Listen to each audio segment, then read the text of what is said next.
So I read an article where someone was talking about The Wrestler and Mickey Rourke in The Wrestler and how he looks in The Wrestler, looking similar to the way he looks in reality and when that movie came out to the way he looks in this movie with the prosthetics on. That's really cruel. Right. But wait, unnecessary. Are you letting yourself off the hook for insulting Mr. Mickey Rourke in such a fashion? I don't understand. I don't understand why we have to constantly make apologies for someone else doing something to themselves and all of us seeing it. It's not anyone's fault. None of us did it. For me, I just don't understand why anyone would be like, let me reference a movie from 1989 when we're talking about this guy's Oscar-worthy performance. That's more the thing that bugs me, because it's what is the point of any of this? You're saying in critical analysis, when people are drawing comparisons to the way he looks now versus the way he used to look, that's a faux pas on their part? That shouldn't be part of their assessment of the film at hand? I think it's unnecessary given how low-hanging fruit this would kind of seem. 100%, of course. And at the same time, I think we can all understand the impulse that 1980s Mickey Rourke was one of the most beautiful human beings to ever walk the planet. And so it feels like a tragedy. We don't need to fucking shout about it. Right. And that's the thing. It's not needed. And yes, it is kind of ironic that this movie is about a guy with a new face who looked, again, just the way that they portray it in this movie, I think we're going to have a lot to say about. But on this episode of the Culture Cast, I am still your host, Chris Dashew, much to the chagrin of many, and I'm joined by my good friend. He's one of the hosts of Noise Junkies, the host of Dark Destinations, the host of plenty podcasts over on the Weirding Way Media Network, your friend and mine, Father Malone. Hey, Mama made lemon jam. On this episode of the Culture Cast, we're talking about a little film. If you don't know what we're talking about already by the quotes that Father Malone has already thrown out there, kind of, I guess, one of the more well-known ones, we're talking about a Mickey Rourke film from 1989 titled Johnny Handsome. Nobody believed in Johnny Handsome. I know who you are and I know what you are. Nothing but a cheap crook. Until a miracle changed his life. I will give you a new face and a chance at a new life. Now it's time for Johnny to believe in himself. Why don't you give me a little hint, baby? Help me remember who you are. You got a shot at a better life. You can't just throw that away. Johnny Handsome, rated R. So the film is directed by Walter Hill, based on a screenplay by Ken Friedman, based on a book, The Three Worlds of Johnny Handsome by John Godey, and this movie stars Mickey Rourke as the titular Johnny Handsome, a man with I'm just going to say disfigured face because that's what the movie says, who after a robbery gone wrong has reconstructive surgery to turn into Mickey Rourke. Yes. And Lance Henriksen is the bad guy. And he goes after the crew that betrayed him. Sort of. That's sort of the movie. There's a lot of other stuff. That's part of this movie. It's a cornucopia of a movie. Yeah. Yeah, that's for sure. And, we're going to be talking about it on this episode. So Father Malone, I'm going to kick it to you first. When did you see this? More than likely, you're going to say in the theater. I saw this I think it came out in August of 1989. September 29th. September 20. I saw this on September 29th, 1989. I was 16 years old. I was a 1000% Walter Hill fan. The Warriors and 48 Hours and on and on. And his films had by then kind of stumbled a little bit, had gotten a bit too formulaic, a bit too Hollywood, Red Heat. I mean, Extreme Prejudice was at least an attempt at, he was just remaking The Wild Bunch with John Milius' script, but I do love Red Heat. I love that movie. But, right. As a companion piece to Commando, it's a good movie. As a Walter Hill movie, it's very disappointing. That's fair. Johnny Handsome, on the other hand, is not disappointing. I was on your Angel Heart episode, and you already well know my adoration for Mickey Rourke. So here's Mickey Rourke in a Walter Hill movie, and it's 1989. And what else came out in '89 with Walter Hill? I'm waiting for an answer, Stashu. Is it? I mean, The Man Who Was Death, same year. That's right. That's right. same everything, right? That's right. Yeah. Oh my God. This was the Walter Hill sweet spot. This kind of neon, garish, gritty, working class. It's Ry Cooder. Ry Cooder, who's just like, he's just the voice of Walter Hill, Ry Cooder's music. In particular in this movie, it's fantastic. I mean, we'll get to all this, but anyway, so that's when I saw it, because I couldn't imagine a better moment in cinema at that moment for me than Mickey Rourke and Walter Hill making a movie together, and Lance Henriksen is in it. Holy shit! And the cast just keeps getting better and better. See, we're giving short shrift to the fact that Ellen Barkin is fucking awesome in this movie, and Morgan Freeman is in this movie, and Forrest Whitaker is in this movie. It's stacked with like a murderer's row of talent. Nevertheless, I came out feeling underwhelmed and sort of disappointed in a way that I hadn't been with Red Heat, because Red Heat was just a bullshit Commando ripoff, and this was very close to classic Walter Hill, and I didn't understand what went wrong. That was 16-year-old me. I actually think it's a really good movie. The problems I had when I was a kid, I persist, but I've now sort of given into the flow of the movie. I think it's a really good movie. I just have problems with the third act. Yeah.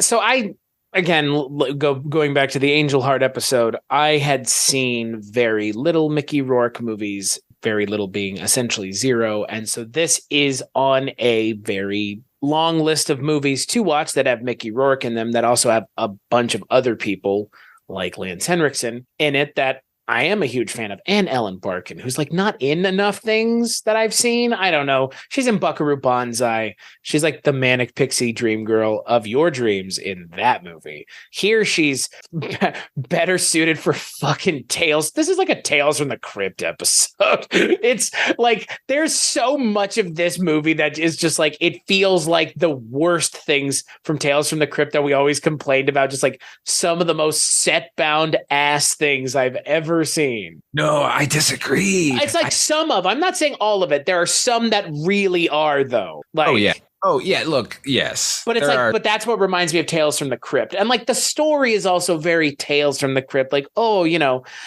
kiddies. This is a man with a fucked up face. Whatever. Like, I can already see the Crypt Keeper like going on.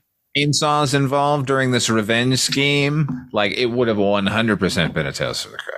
Right. And so the problem I think I ultimately feel with this movie, and the thing that I have an issue with, is not the performances. It's not the actors. It's the execution of the idea. And the third act is it's a real mess. It's a mess. It's like, and like, I think it's honestly a mess because the whole movie is a mess, but the first two acts of the movie are entertaining messes enough that I can overlook how much of a mess they are. But then the third act just goes, well, we kind of don't know what to do here.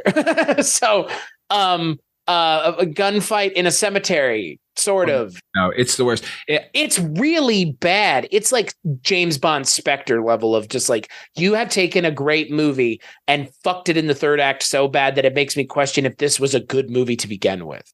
I don't know who this quote is attributed to, and I'm probably paraphrasing it anyway, but somebody said, no matter how clever your action movie or innovative it might be, it still comes down to two guys punching each other, right?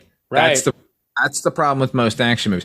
I think, had that problem been solved, we're just standing in a graveyard yelling at each other and kicking the shit out of each other and shooting each other, had it been a more dynamic ending, then I wouldn't have had any qualms in saying, yeah, that's a good movie with a couple of problems. But because it devolves into the most basic of actioner tropes, it sullied the movie in my mind for a lot of years. I've gotten over it. Those first two acts, they are a crazy mess, but it is a perfect kind of a mess. This movie jumps genre to genre sort of effortlessly. It starts off as this crime movie, and then it turns into this prison movie, and then it's this hospital rehabilitation thing, like an actual medical, like nuts and bolts medical drama where we're watching the progress of his surgery, and then it becomes a rehabilitation thing, and then it becomes a new life movie, and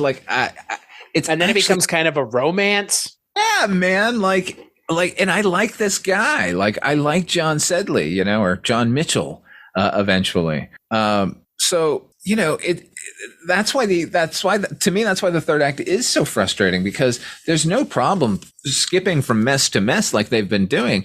But don't go to if you're going to, it's not like they're innovating each of the genres they're showing us. The innovation is that they're just moving so effortlessly between them, but you need a much better ending than the standard tough guy, open the thing or I'll shoot your girl kind of bullshit, Well, and that, I think for me, I'm not sure that the genre jumping works for me as well as it works for you. And I think that's because I'm not super engaged with Mickey Rourke in this really goofy prosthetic. And he's just like sitting there and he's I haven't seen a thing yet where Mickey Rourke's not doing a thing. Do you know what I mean? Mickey Rourke does things. I know, which is the thing that's like, I think that's what makes him Mickey Rourke. And that's the thing that it's like, he's like Nick Cage. He does things almost always. He's doing a thing. Listen. Okay, and it took me a long time to get there with Nick Cage, is what I'm saying. Nick Cage is a much more histrionic performer. For sure.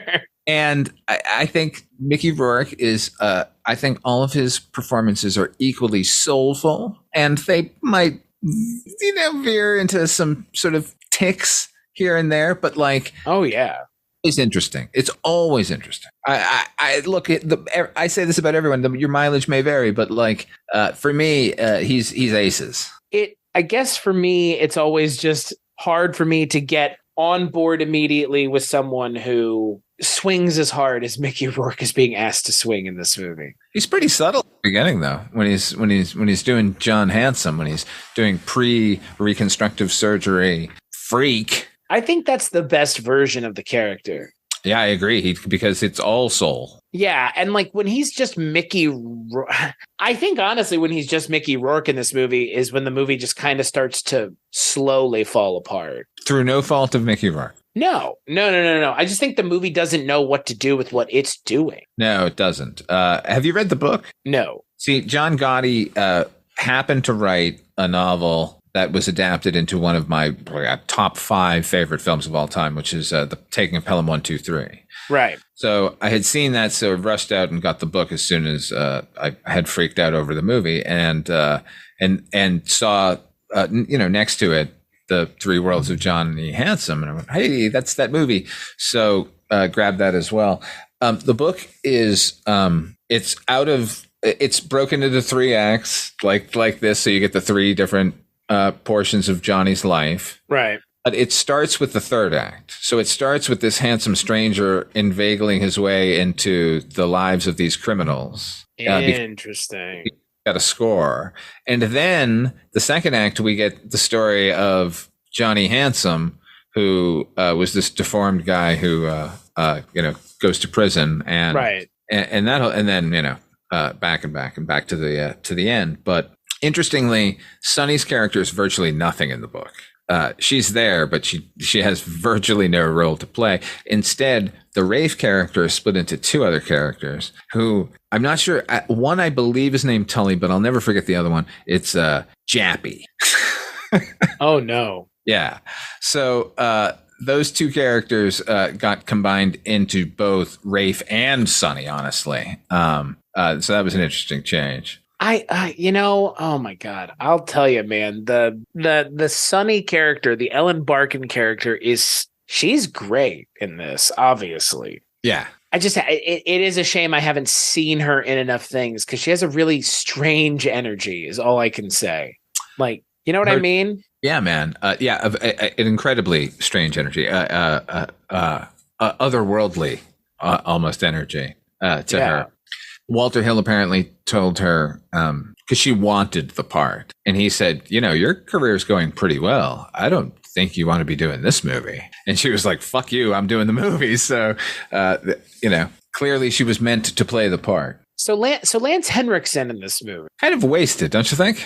Yeah, that's kind of, you beat me to it. That's what I was going to ask you. It's like he's really, I wouldn't say blink and you miss him, but it's just I don't want to say Lance Henriksen has an oeuvre in the 80s for playing this kind of role, but the Brian Bosworth movie, I'm sure we could go back and forth and name a couple more. This character is a carbon copy of Jesse Hooker from Near Dark. You know? Yeah, I was waiting for you to say that one because that's the one that I like. That's the one that all of those other ones were just ripped off of, like, including the Brian Bosworth movie where he's just playing another dude with a leather jacket. Like, okay, like, isn't there a helicopter and a motorcycle flying into a helicopter at the end of that movie? Think so. I like Lance Henriksen a lot. It's just action star Lance Henriksen. Like, what about Hard Target? Never seen it. Jean-Claude Van Damme. Never seen it. He's good in that. Him and his number one hunting pal Arnold Vosloo. Oh my God. Okay, I would watch that in a heartbeat. Henriksen hunting veterans through the swamps. Like, they should have been the heroes of that movie. See, there was the problem. They should have made Van Damme the villain. Like, they were doing a whole thing and hunting him down.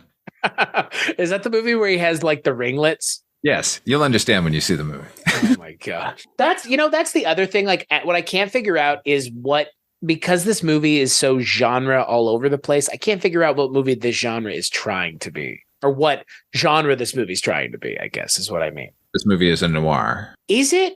It is, actually. It is 100% a noir. Yeah. I guess the face thing is the real noir thing, right? Like, oh, he's got a new face. Like, okay. Melodrama. Like, Walter Hill complained about this movie sort of endlessly. Two things I don't like. I love Walter Hill, but the two things I don't like about Walter Hill. One is every interview he gave about this movie at the time, he kept saying how he had turned it down like 4 times. Just like bragging about that. Like, okay, great. Why did you do it the 4th time? Yeah, man. What he said in the interview was he turned it down because he didn't think audiences would buy into the face surgery thing. Because it was melodrama. That's how he described it. And he said, and over the years, I came to the idea that all movies are melodrama. So, like, why not embrace it? Wow. How deep? Yeah, I guess. So that's the one thing. And then, obviously he's trying to take Mr. O'Bannon's name off of that Alien script. Wasn't a cool movie either there, Walter.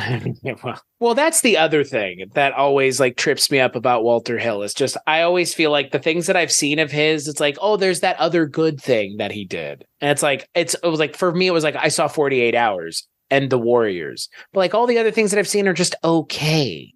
Well, and again, like, I know how much you like Walter Hill. It's just like this, I enjoyed this, but I don't think I would go out of my way to watch this movie again because of the melodrama stuff. For me, was just not really something I like. The melodrama part of the movie there was like the medical stuff with Forrest Whitaker's character. Like most of the stuff with Forrest Whitaker's character for me was just, I was really not interested in that aspect of that aspect of the movie. Just didn't engage me the way the rest of the movie did. That's too bad. I like that part of the movie a lot. But you can totally understand why it doesn't, right? Like, yeah, I mean, look, if you're not digging the genre jumping that this movie is laid down, then yeah, you're not going to like that. This is suddenly a series of suddenly it's Goodwill Hunting, like this psychiatrist and his patient.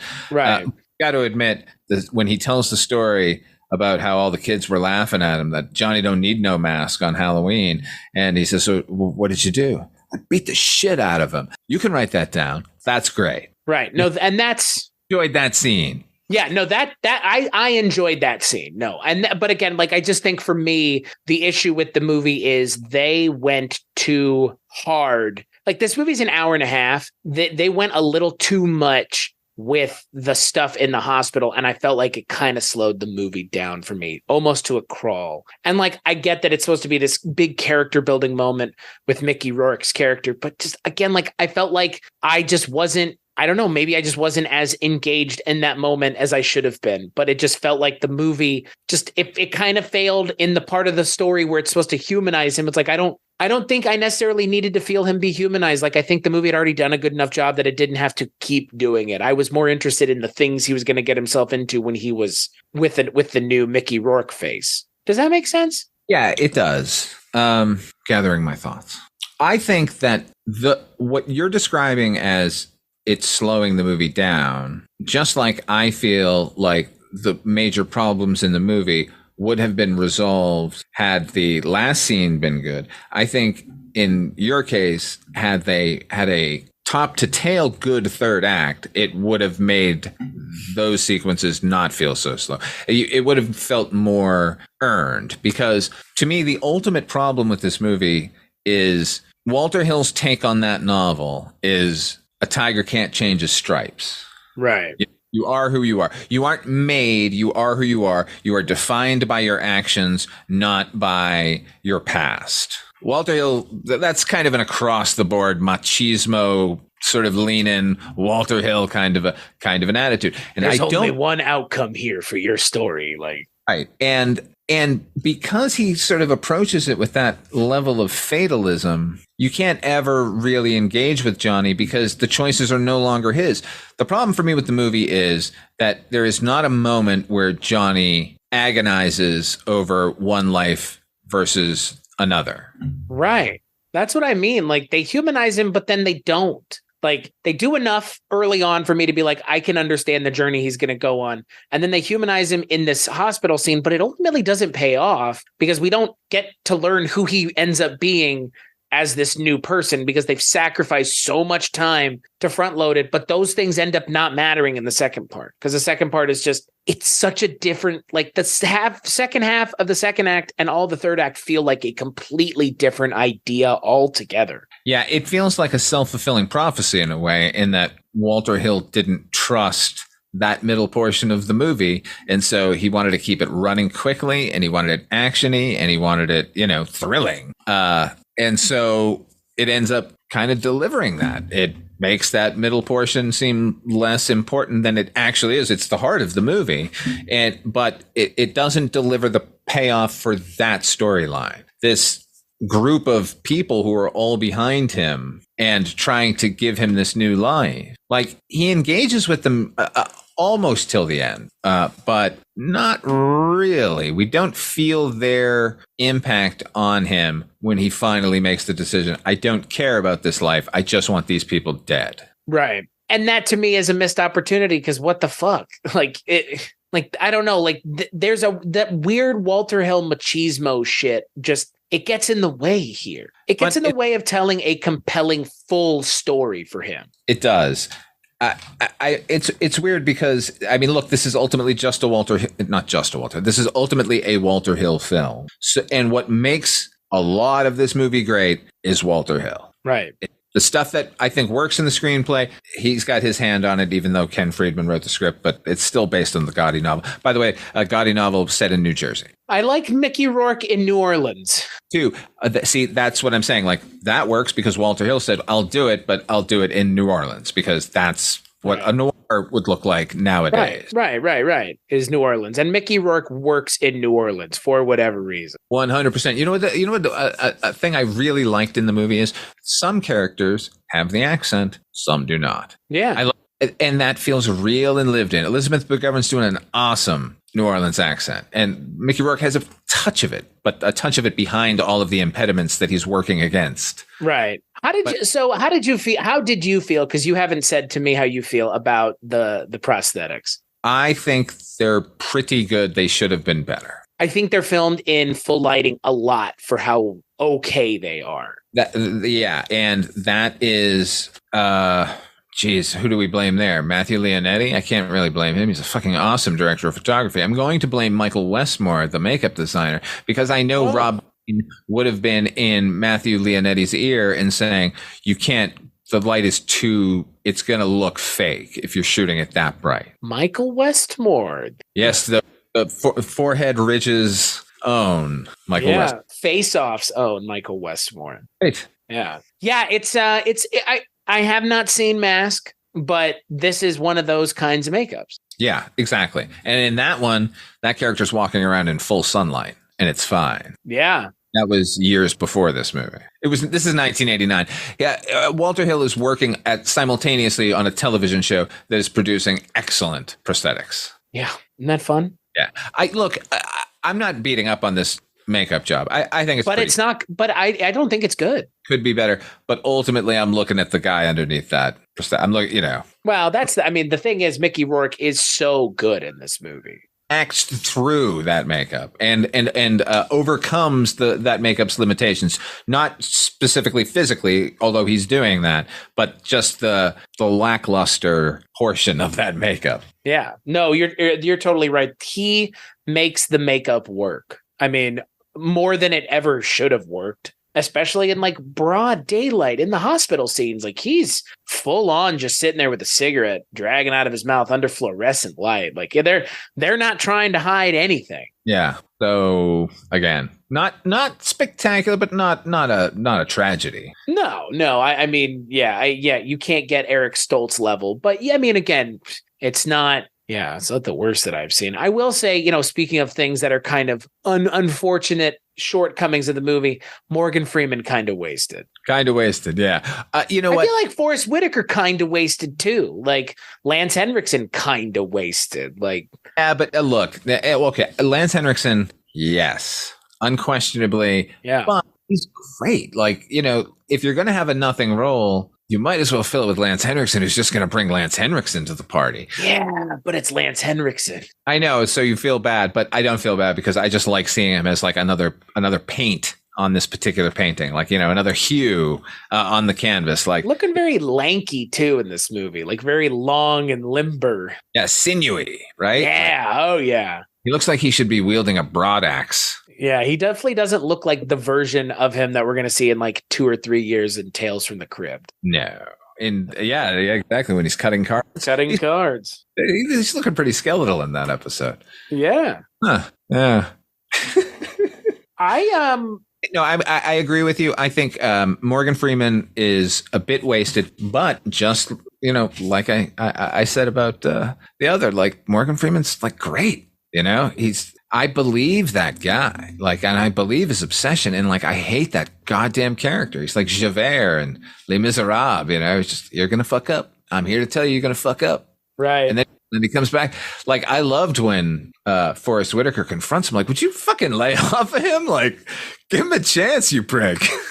Well, and then it's a self-fulfilling prophecy. And that's Walter Hill's stamp on it. Because in the book, that character is just a crooked cop who's like maybe on the make, like maybe just wants money, like maybe isn't so interested in justice. And instead we get the voice of law and morality and like predestination in the form of Morgan Freeman here. It's like a Grecian chorus. Yeah, like and then constant, just never shutting the fuck up. Like it's kind of a waste because they don't give him anything to do that's exciting. It's just the same thing in every scene. And therein lies the problem, right? He keeps saying, "Here's what's going to happen. You're going to get a new face. You're going to fuck everything up. You're going to go after them, and you're going to kill them." And that's exactly what happens. And the really frustrating thing about that is Morgan Freeman shows up right before it all goes down and lets him go do it. Right. Why didn't he just go with him? Like, this is where the third act could have been. Maybe this is more formulaic and more of the melodrama that Walter Hill thinks he's working against here. But like, how about they hatched some plan? How about why not a payroll job? And we're going to be coming out of the payroll company. You might want to arrest these thieves. I thought that's where the movie was going. Nope, it's just going to be guys punching and stabbing and shooting in a graveyard that looks like it's on the Tales from the Crypt set. Yeah, that the graveyard didn't look great. It did look like a set, unfortunately. It looked like see what I mean? Some of the worst parts of this movie look like the worst parts of Tales from the Crypt, and that is that whole cemetery, like that cemetery scene. I swear to God, Billy fucking Zane is off in the fucking corner somewhere getting ready to film Demon Night. Like again, like all jokes aside, like the third act of this movie, like it really works against everything good that the movie is doing. Yeah, which is unfortunate because there's so much good going on. Mm-hmm. Oh yeah. Mickey Rourke seeing himself for the first time when he takes the bandages off. Good God, man. I love him. Yeah. And, we haven't mentioned Scott Wilson, who shows up for 5 minutes effectively. He's pretty good too. Yeah, younger and vital, and he's the prick who starts this whole thing. He fucks everything up for everybody. Mikey.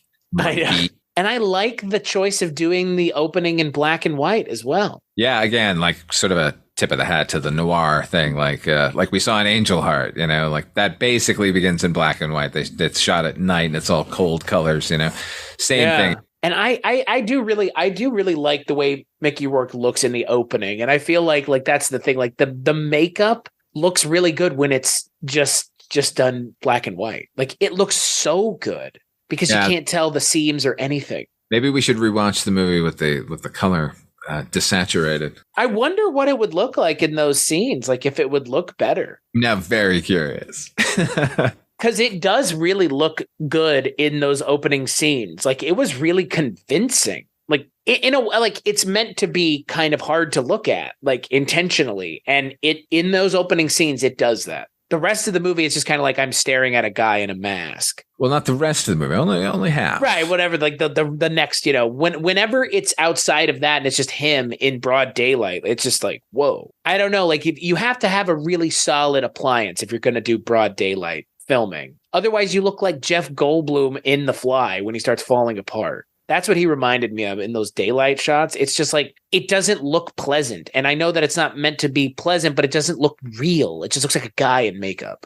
It does a bit look like makeup, yes. Yeah. How about the idea that the two authority figures in this movie are black? I appreciated that. Not too shabby, Walter Hill. It's kind of funny to me, people talk about, obviously, there has forever been a representation problem in Hollywood, but it always seemed a little less in action movies and horror movies. Yeah, that's true. Right? John Carpenter always, Walter Hill was always, George Romero. Yeah. Just to reinforce it here, watching Forrest Whitaker and Morgan Freeman square off for a scene was a good reminder that these are the actual people in charge in this world. Well, and I like when they have the real world butting into the story, like when he goes to the prison and he gets stabbed out in the yard. Yeah. And it keeps intercutting between the judge sending him to Angola and the jail scenes.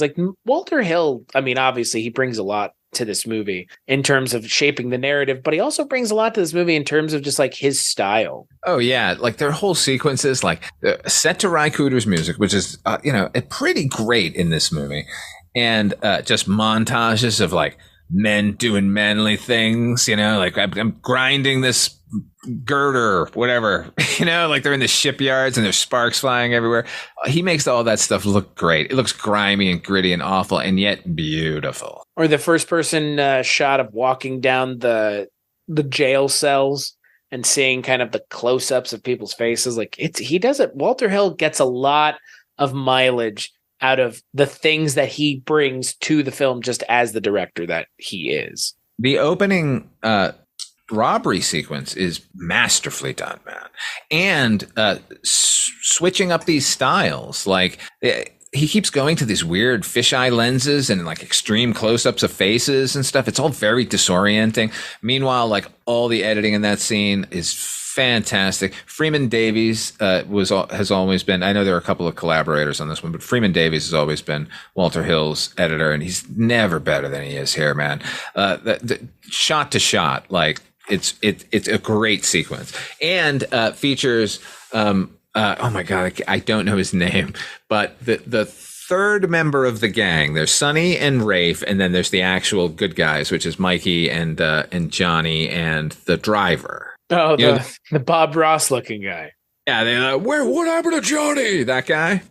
If you've ever seen The Doors, he's the cop who comes on stage and takes the joint out of Jim Morrison's mouth. He's a stunt man. He's a stunt driver, and Walter Hill throws him in a lot of in a lot of acting roles. That's fantastic. And just like a stunt man, I hate to pick on him, but he oversells the motion of exploding that car when he lifts up the control stick to blow it up, and he jams his hand down like you needed hitting a button. He's really excited, man, to blow that car up. Not necessary, man. Just push the little button, flip the toggle. Oh man, I actually I wish again. I wish there'd been more of the opening scenes. Like there'd been more robberies, and it hadn't been just they do the one job with them and then they turn on him. It'd been like one or two. Like like ways that they could have. I mean, they took the book and just made it chronological, but there was something nice about the character having his face already changed, showing up and like becoming, and then you find out that being part of it. Yeah.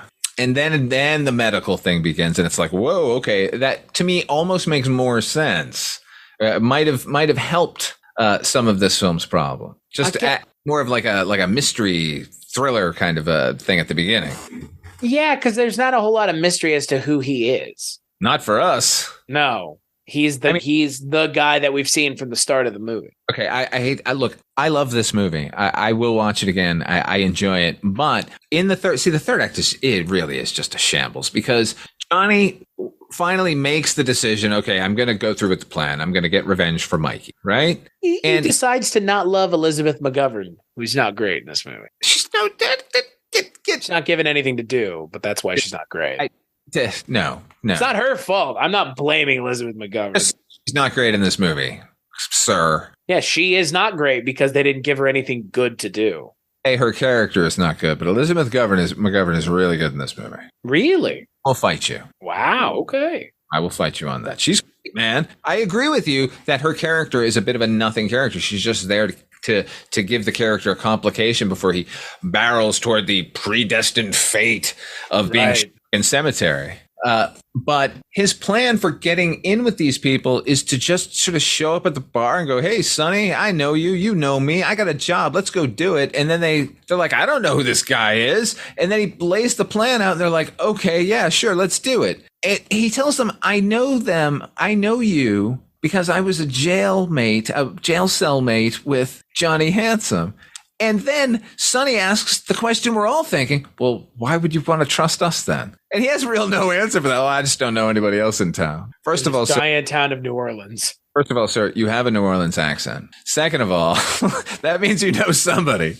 Second of all, why would they go along with this? He might be a cop. I was going to say, boy, that guy sounds like Johnny Handsome, though. He still kind of sounds like him. Oh, you would never expect the guy you got at the beginning of this movie. You give it like a year or two. Is the passage of time like really conveyed in this film? You got to figure those surgeries. That's like a year, right? At least. Year, 2 years. But I don't know, like this again, like Walter Hill's world of magical realism. Like, are we holding this movie to reality, or are we just like playing like a noir movie where he's got a new face? See, cut that one off and put this one on, like with Dark Passage, right? Right, something like that. Yeah, where it's just like he's got a new face. Like I don't know, like the movie kind of like oscillates so much, I can't tell what the fuck it even wants to do about it. That is true, and that is actually part of the charm, I contend. I feel like it would have been a little bit more successful for me if it had just picked one of those tones and gone with one of those tones, as opposed to going with seemingly all of them all at once, or maybe not all at once, but in a way where, again, it's just a lot. It's just a lot. You know what I mean? Like, it's just a lot. It's just a lot all at once. Here's what I think. I think you got to stop cooking the books. Anna. That was pretty good. Putting a neck out for you. She's a good kid, I mean, that's the thing. Like, Mickey Rourke is so good, it does make me want to overlook how fucking dumb some of this movie devolves into. There are some boneheaded moments. It's just, it devolves into some stuff that the movie shouldn't have been making these decisions because it didn't need to go there. No, it's unfortunate. The movie is really, really smart at the beginning. Yeah. And really compelling. And I liked that we were getting into this argument of, can he change? Right, of course. Massive disadvantage. Like, let's give him a whole new start. We get to see him enjoy it, but not really. Like, even from the beginning, like, I don't know. Ultimately, I know I already said it. The problem with the movie for me is we don't get further into his struggle of whether or not this new life is worth jettisoning. Right. And if you like Elizabeth McGovern's character as much as you clearly do, and you probably would agree that that life that he would choose with her is better than the one that he chooses in the end. It just feels like a complete ding dong move too. It's like, I don't understand how you could even make this decision in good conscience, dude. Like, you were given the keys to the kingdom and you want to just go and be a complete fucking revenge monkey again? Like, yeah, like, I don't want to say it could be solved with one character just saying that to him, but maybe it could have. Like, it feels like it could have, doesn't it? It's just dodging it. Again, it just feels like Walter Hill doesn't give a shit about that struggle. In Walter Hill's mind, there is no struggle. And that for me is a problem because in my mind, that's the more compelling part of the story. Like, he said he wanted to call this movie The Tragedy of Johnny Hansen. Right. Because it's tragedy. And in those Greek tragedies, there ain't no escaping what's coming for you. Right. But I don't know. I mean, maybe I don't like that aspect of the story because I don't feel like the story needs that kind of specific kind of thing is not needed here. Right. But is that maybe just our outlook clashes with Mr. Hill's and so we can't accept it? Or is it that a character puts a gun in a suitcase filled with money and his plan is that this guy is going to ask him to open it because he's going to assume that the bag has been booby-trapped instead of just cutting the fucking bag open to get at the money with the giant knife in his hand? Yeah, I don't get it. I don't understand what his end game was in this, like, at all. To die? Like, I don't think he cared if he lived or died. I think his plan was to kill them both and then take that money and then leave. Look, I just don't want to see you no more, Chris. All right? Yeah, it's just so, God, I just don't get it. Like I said, it falls apart so hard that I've got to understand the way the book ends is what? Kind of the same. God, he had an opportunity to change it and he didn't even change it. So it's a little bit more of a struggle for him internally, which is what I think is the missing ingredient. Is there a version of this where he doesn't do that? I would like to see that explored. Same. Like, I would like to see the struggle explored. It's not really explored. I know everyone says this about every property these days, but like, it's a book. You could make a 8 episode series out of this and really get into it and really explore those themes, because this isn't that movie. And I love the Walter Hill action movie that we got, but I think there's still something very profound to be mined from the themes that are actually running through this. I would agree. I wish that I honestly, it just feels like the movie's not interested in talking about that. And that's the problem. Yeah, it's Walter Hill isn't interested in talking about that. He's interested in a guy disguising himself and getting revenge. It's like, and this isn't even that good of a story if that's what you're going for. It's not that great of a revenge flick. You know what I mean? Oh, it's not really. It's really, it's the story that Mickey Rourke is telling without giving any scenes to do it. That is what it honestly fucking feels like. It's like this movie, the fact that this movie is an hour and a half long is the most surprising part. Yeah, it is a little bit shocking. I assumed it was 2. And because it covers so much ground, but knowing that you could have tacked another, like, not even like a half an hour. You've given me 15 minutes of stuff between Johnny and the girl, or Johnny and the nun, or Johnny and the doctor, or Johnny and the cop even. Let's have a real conversation, you and me. Why can't I change? Why won't you let me alone? Instead of just saying, like, because you're a bad guy and I know bad and you're bad. Bye. Yeah, I don't like that. It makes the character of Johnny seem like an idiot. That's the problem. It's like all of a sudden this guy is a moron, right? Like, makes a lot of boneheaded plays at the end. Yeah. Yeah. And it unfortunately colors the guy who was planning the heist because his friend needed him at the beginning. Right. And that's the thing. It's like, what happened to you in between the opening and the close of this movie, other than the fact that you got a new face? Because, like, all of a sudden you act like a moron. Like, you got yourself into a position where you could even get revenge on these people, which takes a lot of know-how and thought to put yourself into that position. And yeah, you kind of did fall into the lap of a doctor who helped your face. But by the end of the movie, the character motivations feel so bizarre that it's just like, what was even the point of watching this guy's journey if he's not invested in staying alive? Like, because I never got the sense that he wanted to die along with these people. Yeah, right? Yeah, I don't know. This isn't like the Wild Bunch. This isn't like the Last Stand, and like we might as well go down, Right. And that's what I mean. Like, I would expect that from something like that, where that is what's going on, where it is one of those kinds of things where it's like, this guy has a fucking death wish, whatever. But then what's the point of giving this guy a new face then? Like, honestly, the whole point of giving the guy the new face ends up being what? So he can enact revenge. Right? Like, understand? That's the problem with this movie. It feels like it doesn't even know what it's been given. And so it's just kind of. Maybe Walter should have turned it down. Do what? Maybe he should have turned it down a fifth time. Yeah. Is there a good version of this, you think? It's just not this. Okay, once again, I like this movie. I know, but you know what I mean. Like, there a great movie lurking in here that is waiting to come out. Like, I don't think they filmed that movie, so I don't think like you can cut it together from old footage or anything. Right. I think that great movie is there and can be made. Like, I think it rises above melodrama if you let it. If you just are thinking, well, it won't ever be beyond that, so I'll just stuff it in between these action sequences, then you got Johnny Handsome. And there aren't even good action scenes. Like, that's the problem. It's not even an action movie. The last sequence is a travesty. It's okay. I mean, it's well directed and everything, but like, it's not exciting. But I think the early action sequences are great. Like, I think that the first robbery is fantastic. I think the second robbery is done really well. But it's too few and far between. Right, because this isn't meant to be a big actioner. It's meant to be a psychological study. And I just don't understand what I end up to direct this movie. Yeah, for real. Like, I just don't understand why it appealed to Walter Hill. Well, maybe Red Heat didn't do so well. Tough guy cinema with Walter Hill. Like, okay. I don't know. Like, if you want to watch a tough guy revenge movie, there've got to be better ones than this one. You see Geronimo? Did you see his movie Geronimo? Good movie. I'm surprised you haven't programmed a Walter Hill month for September one of these years. I am too. I do love him so. We would have watched this already, probably. Well, expect it sometime. I want to ask you, though, because I don't think we've ever talked about it. How do you feel about Walter Hill and the whole alien thing?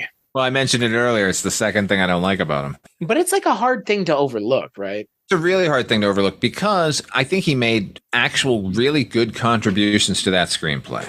I don't think that Dan O'Bannon wouldn't have gotten there because I think it's pretty well established. The script he wrote was meant for a low budget situation. And once Beast, baby. Once the funding and everything was set, then obviously Dan O'Bannon was going to rewrite that script. Like, it's Dan O'Bannon. He's going to go to town.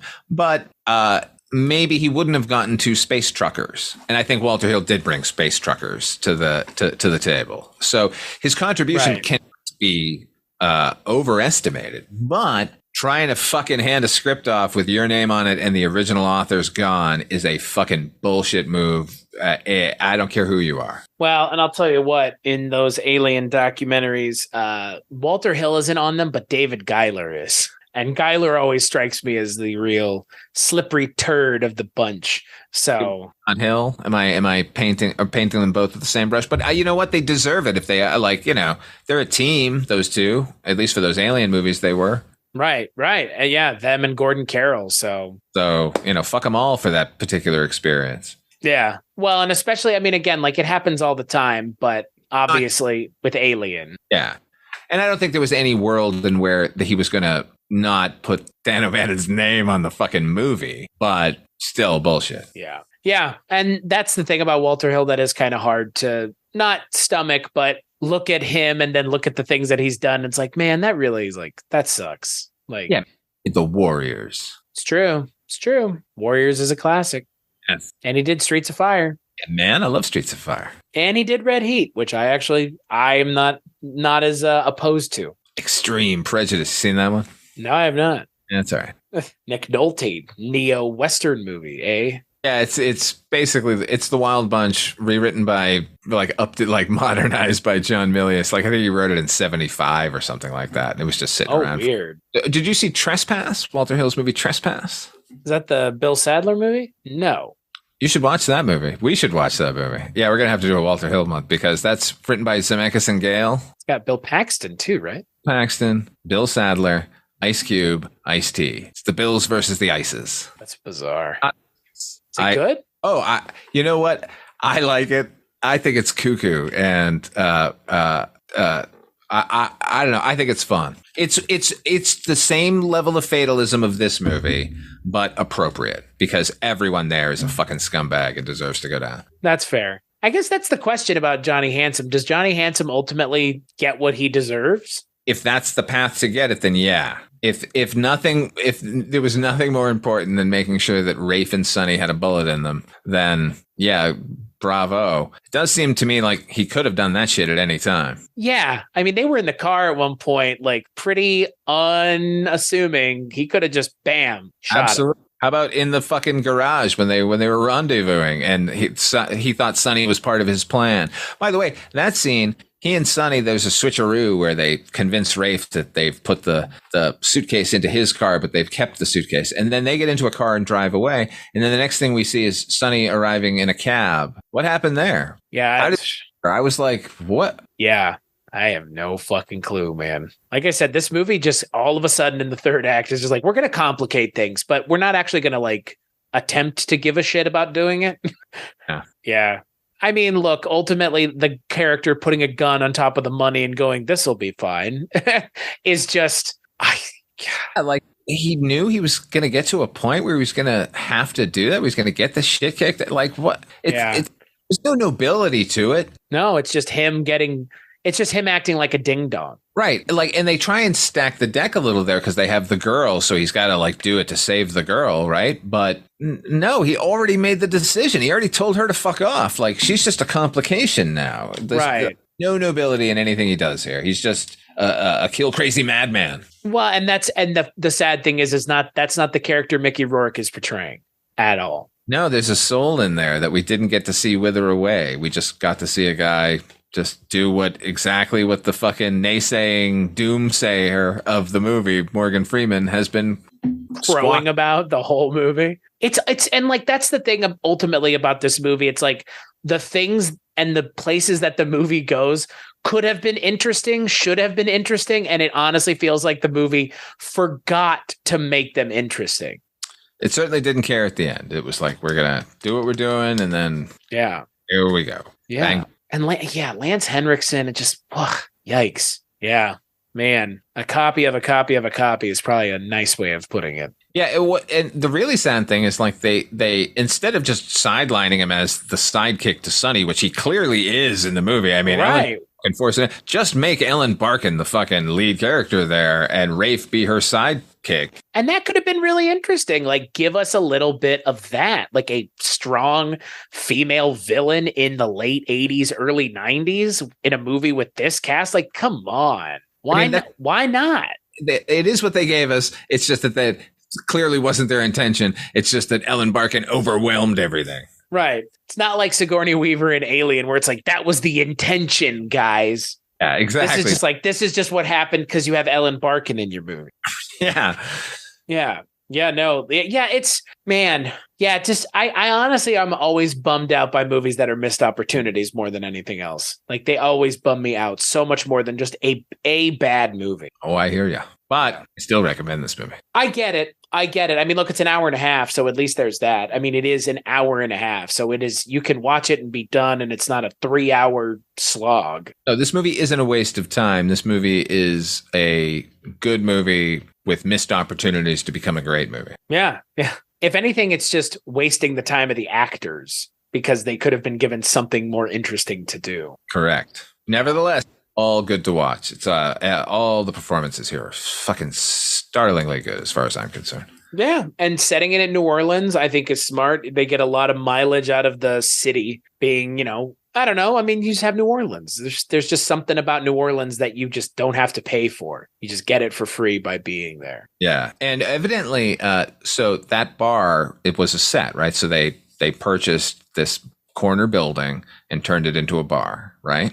Right. And when they were leaving production, when they were wrapping up, a guy bought it as is and just opened it as a bar. It's amazing. Yeah. Oh, wouldn't you like to have a drink there? Kinda, yeah. I've been trying to track it down. I can't find anything, but I read that story. I was like, well, that's cool. The Johnny Handsome bar. I just like to think that Lance Henriksen is there attempting poorly to open a briefcase with a knife. Yeah, well, that's a daily grind for Mr. Henriksen, apparently. That's one of my favorite scenes in the entire movie is him just flicking at the thing on the suitcase with his knife. Like, you ineffectual moron. With the tip of a blade. Sure. I know. Yeah. God. Working. Yeah. Anything else you want to talk about? No. So, Father Malone, final thoughts on Johnny Handsome. It's a troubled film, nevertheless, a worthy one. This is pretty much what could be considered for a while the last really good Mickey Rourke movie. Wow, that's right. Yeah.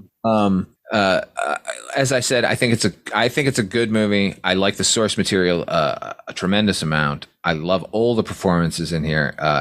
Once again, Mickey Rourke, like 1980s Mickey Rourke. I love Mickey Rourke now. I loved him in the 90s too. I love all of his iterations, but this young, beautiful man here in this movie, this is the last we're going to see of him. And it's a Walter Hill movie, and it's a Walter Hill movie which, if you eschew the problems of not resolving our lead character stuff, it's a fun film. Like, it doesn't, it's worth your time. Yeah, I'll just say that. This is a worth your time. Just for the soundtrack, man. We didn't even really get into Ry Cooder and his genius, but like it's a good sounding movie. It's a great looking movie. Watch Johnny Handsome. I'll agree with most of what you've said. You know, like you kind of mentioned, there's a lot of really positive things here.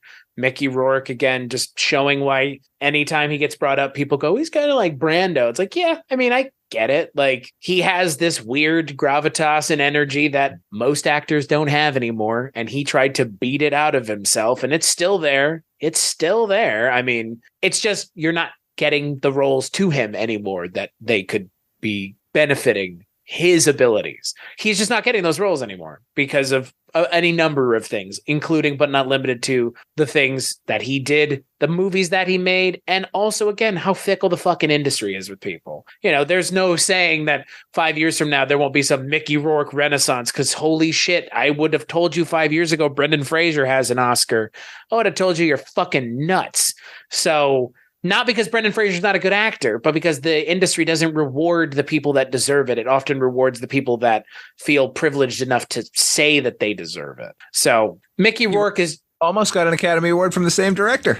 Yeah, that's true. Yeah. So, man, Aronofsky. Fucking A, man. Every actor out there, if Darren Aronofsky calls you, say yes. Yeah, for fucking real. Like that, you know, as much as I maybe have my own qualms with Aronofsky, like if you're going to work with him on a project where it's like a character study, bro, like even I'll be like, hell yeah, you better do it. Cause there is nobody better for that application in terms of like a character study of a deeply flawed character. So yeah, no, I'm excited to see, you know, we kind of programmed a little bit more Mickey Rourke stuff for the rest of the month. Bob Dylan, poet laureate, voice of a generation, loves Harley Davidson and the Marlboro Man. I got that. Man, I like that movie. You imagine him talking about it? Like, want to be in that conversation. Yeah. I really like Mickey Rourke. That's a terrible Bob Dylan. It's like a street corner Bob Dylan. I'm begging for pennies in Vegas, Dylan. Is that you riding the bike and all those scenes? It look really also looks really good in a cowboy hat. What gauge hat do you think that was? Is that Cate Blanchett as Bob Dylan? Thank you for recognizing it. You're welcome. You're oddly specific, I know, but oh man. Speaking of music, Father Malone, where can people find you when you're not here joining me talking about movies? You can catch me co-hosting Noise Junkies. It's a music podcast over on weirdingwaymedia.com, where you can also find Midnight Viewing, the Night Gallery podcast. That's a podcast I host with Mr. Stashu here and our friend in Detroit, Mr. Mike White. Weirding Way Media, everybody go there. The end. And demo. weirdingwaymedia.com is the podcast network for people who like good things. Good things being things worth listening to, like Night Mr. Walters, Noise Junkies, The Projection Booth, Rankin' on Bass, new projects upcoming that I can't talk about yet, but those are places that you can find them. weirdingwaymedia.com. As for this show, culturecast.com, patreon.com, 10, 20, and 50. Those are the levels you can get in at, but like, rate, and review the show wherever you get it, more than likely iTunes. Yay. Engagement, folks. Do it, please. It helps. I promise. It's the least you can do for the least amount of money. or the most you could do for the least amount of money. However the fuck you want to view it, just do it. Just rate, review, and like the show, or smash that like button, as they're saying. Hey, guys. God, man, cow in the morning. Ooh. Father Malone, thank you so much for joining me. This was fun. My pleasure. Any chance I get to talk about Mickey Rourke, I'm always going to engage. Let's do it again soon and talk about Harley Davidson at the Marlboro Man. Yeah, we'll catch you on the next episode.